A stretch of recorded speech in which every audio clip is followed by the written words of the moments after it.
একটা কথা বলি বন্ধু, আমার না কেন জানি বারবার মনে হচ্ছে তোমার স্ত্রীর পেটের যে সন্তান সেটা আসলে তোমারই। কিছু সহ্য করতেছে। ওর জন্মের আগে ওর বাবার পরিচয় লইয়া কত কাহিনী হইতেছে। দেখ, আমার যদি আপন বলতে কেউ থাকে সেটা তুই, আর তোর যদি আপন বলতে কেউ থাকে সেটা হচ্ছে আমি। এইসব বলার জন্য তুই এখানে এসেছিস? আরে না বন্ধু, আমি একটু বড় দায়িত্ব নিতে যাচ্ছি। এদের ভাবলাম যে আসলে আমরা অনেক খোঁজাখুঁজি করে দেখলাম যে আপন মানুষ কে আছে আমার। খুব খুঁজে দেখলাম যে তুই ছাড়া আর কেউ নাই। এই জন্য ভাবলাম যে আমার কাছের মানুষটাকে একটা মিষ্টি খাওয়াই আসি আমি।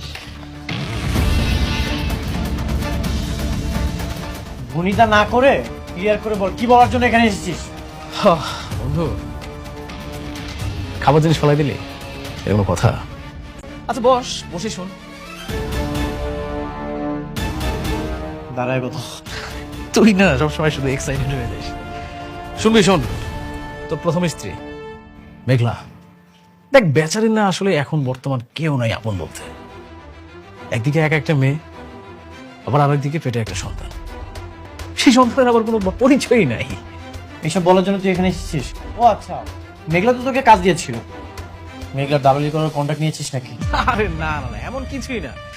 শোন, আমি হচ্ছে তোর প্রথম স্ত্রী মেঘলা, আর তোর অনাগত সন্তানের দায়িত্ব নিতে যাচ্ছি। আর বন্ধু হিসেবে আমার একটা দায়িত্ব আছে না, বল? আর ওর সন্তানের তো আবার একটা পরিচয় লাগে। এই জন্য আমি তোর স্ত্রীকে বিয়ে করে তোর সন্তানের বাবা হব। মেঘলা তোকে বিয়ে করবে? কেন করবে না? তুই তো দ্বিতীয় বিয়ে করে খুব সুখে আছিস, ও কেন একা থাকবে? এগুলো তুই আমাকে কেন বলছিস? আমি কি এগুলো শুনতে চেয়েছি নাকি? আচ্ছা, এত বড় একটা সুসংবাদ আমি তোকে না দিয়ে থাকতে পারি, বল? তুই একবার ইমাজিনেশন করে দেখ, তোর অনাগত সন্তান আমাকে বাবা বলে ডাকবে, আবার তোর প্রথম স্ত্রী মেঘলা, তার সাথে আমার বিয়ে হবে, আমরা একসাথে থাকবো। রাতুল,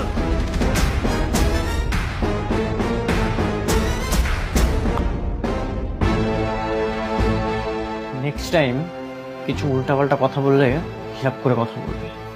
আমি কেমন তুই সেটা ছোটবেলা থেকেই জানিস। শান্ত হও। এই আপনি জানতো আর কখনো আমাদের বাসায় আসবেন না। যান, চলে যান।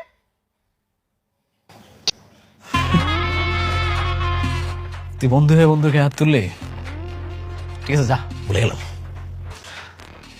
কিন্তু হিসাবটা না একদম তোলা থাকলো, সময় মতো একদম কড়াই গন্ডা হিসাব নেব। আগে তোর স্ত্রী আমার বিয়ে করতে দে, তোর বউটাকে বিয়ে করি, তারপর সবকিছু বোঝাপড়া হবে। তুই এক্ষুনি আমার বাসা থেকে বের হয়ে যা। যা, তোরা আমি কাঠ পাঠাবো, তুই আসিস।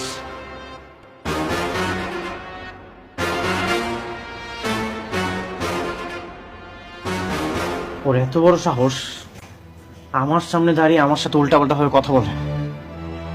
তার কি দোষ? তোমার স্ত্রী তো তাকে বিয়ে করতে চেয়েছে, এজন্যই সে জানাতে এসেছে। যা মন চাই তা করুক, আমাকে কেন বল? তোমার স্ত্রী তোমাকে ডিভোর্স না দিয়ে বিয়ে কেন করতে চাচ্ছে সেটা জানতে চেয়েছো?